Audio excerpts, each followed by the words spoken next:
ఎందుకు చేయాలి, ఆ తర్వాత ఈ బిజినెస్ని ఎవరు చేయాలి, ఈ బిజినెస్ని ఎప్పుడు చేయాలి, ఈ బిజినెస్ని ఎట్లా చేయాలి, ఈ 5 విషయాలు ఒక 10 నిమిషాలు చూద్దాం. పర్ఫెక్ట్ సింపుల్గా, ఇది ట్రైనింగ్ ప్రోగ్రామ్ కాదు కాబట్టి షార్ట్ అండ్ కూడా చూద్దాం. అవునంటే బిజినెస్ వెరీ సింపుల్. ఈ బిజినెస్ ఏంటి అన్నప్పుడు ఈ బిజినెస్ వెరీ సింపుల్. బయట బిజినెస్ ఇది కూడా బిజినెస్, అవునా కదా. ఇక్కడ మీ జాబ్ మైండ్లో వచ్చిన బిజినెస్ మెంటాలిటీ చేసినప్పుడు సక్సెస్ అవుతుంది. బయట మీకు కష్టం వచ్చినా నష్టం వచ్చినా ఏం తెలిసినా తెలియకున్నా అన్నిటికీ మీరే బాధ్యులు. బట్ అదృష్టానికి మీకు అప్లై ఒక మెంటర్ ఉంటారు హెల్ప్ చేయడానికి. ఓకేనా, ప్రతి అడుగులో మీకు హెల్ప్ చేస్తూ ఉంటారు. ఓకేనా, సిస్టమ్ చెప్పినట్టు మీరు ఫాలో అవ్వకపోతే ఒక షార్ట్ టైంలో ఒక బిజినెస్ మ్యాన్గా మారే అవకాశం ఉంటుంది.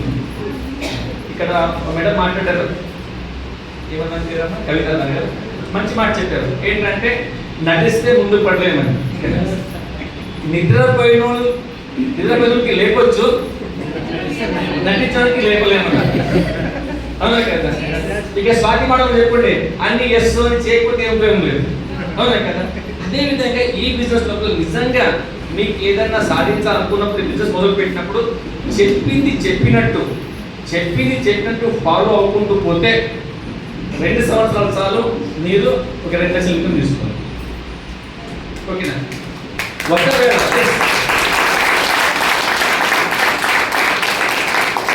చెప్పింది ఫాలో అవ్వకుండా మనం ఇష్టం వచ్చి చేసుకుంటూ పోతే ఆ 2 లక్షలకు 20 సంవత్సరాలు పట్టవచ్చు.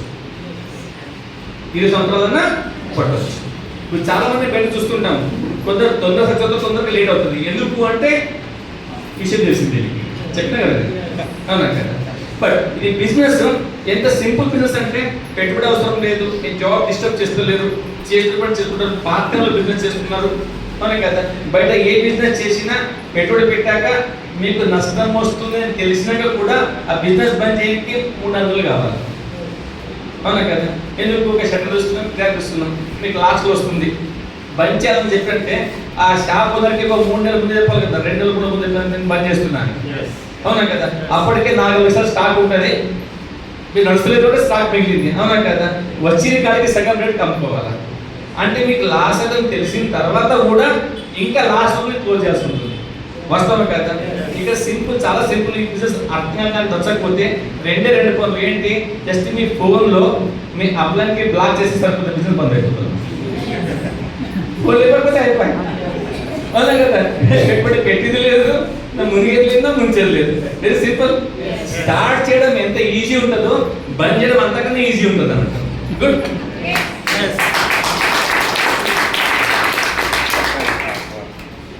రెండవది, బయట ఏ పని చేయాలన్నా, స్పెషల్లీ ఉద్యోగంలో ఉన్నారు, ఉద్యోగంలో మీరు ఇన్కమ్ పెంచుకోవాలనుకుంటే డెఫినెట్గా మీకు ఆ ఉద్యోగం తగ్గట్టు క్వాలిఫికేషన్ ఉండాలా, ఆ తర్వాత ఎక్స్పీరియన్స్ ఉండాలా. ఏ ఉద్యోగానికి పోయినా 3 విషయాలు అడుగుతారు. నీ ఏజ్ ఎంత, నీ చదువు ఎంత, నీ అనుభవం ఎంత. ఈ 3 పైనే మీ యొక్క ఇన్కమ్ డిపెండ్ అవుతుంది. అవునా కదా. అదే ఒక 40 సంవత్సరాల తర్వాత మీకు బుద్ధి కొట్టి ఇప్పుడు చిన్న జాబ్ చేస్తున్నారు. ఓకేనా. అనుకుందాం మన శ్రీనివాస్ సార్ మీ ఎగ్జాంపుల్స్ అనుకోవద్దు. సార్ కండక్టర్గా పనిచేస్తున్నారు, 40-50 ఇన్కమ్ వస్తుంది అనుకుందాం. ఎక్కడ తక్కువ ఎగ్జాంపుల్ చేస్తున్నాను నేను. అవునా కదా. ఇప్పుడు సార్కి బుద్ధి పుట్టింది, నేను తప్పు చేసిన అప్పుడు కండక్టర్ జాబ్ చేసి నేను అప్పుడే ఏదో నేను డాక్టర్ అయితే బాగుండే, కనీసం 2-3 లక్షల ఇన్కమ్ వస్తుంది అని అనిపించింది. ఇప్పుడు 40 సంవత్సరాలు ఆయన అంత లేడు, ఎగ్జాంపుల్ తీసుకుంటున్నాను నేను. అవునా కదా. 45 ఏజ్లో బుద్ధి పట్టింది, నేను ఏదో కోర్స్ చేస్తే బాగుండేది. 45 ఏజ్లో మళ్ళీ ఇంటర్మీడియట్ చదివి ఎంపీసీ తీసుకొని ఎంసెట్ రాసి ర్యాంక్ కొట్టి ఆటో చదువుకొని డాక్టర్ అయ్యి 2 లక్షలు తీసుకునే అవకాశం ఉందా? లేదు కదా. బట్ మీరు ఏ ఏజ్లో ఉన్నా, ఏ బ్యాక్గ్రౌండ్ ఉన్నా, ఏ క్వాలిఫికేషన్ ఉన్నా, మీరు 2 లక్షలు మనం డిసైడ్ చేస్తే ఈ రోజే మొదలు పెడితే 2 సంవత్సరాలు తీసుకోవచ్చు.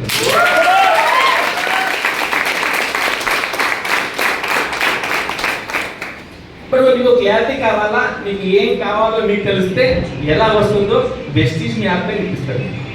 క్లియర్ ఉందా? ఓకేనా. బిజినెస్ ఎందుకు చేయాలో అర్థమవుతుంది కదా మీకు. ఓకే. ఆ తర్వాత ఇంకోటి, ఒకసారి మనం జాబ్లోకి వెళ్ళినా కనీసం 25-30 సంవత్సరాలు పనిచేయాల్సింది. మీకు 25 జాబ్ వచ్చిన 60 దాకా పనిచేస్తుంది కదా, 20-30 సంవత్సరాలు పనిచేయాల్సింది. అవునా కదా. మీరు చేస్తున్న పని కొత్త పని కాదు, ఆ పని మీ దాంట్లో చాలా మంది చేసిన బట్ట చేస్తున్నారు కూడా.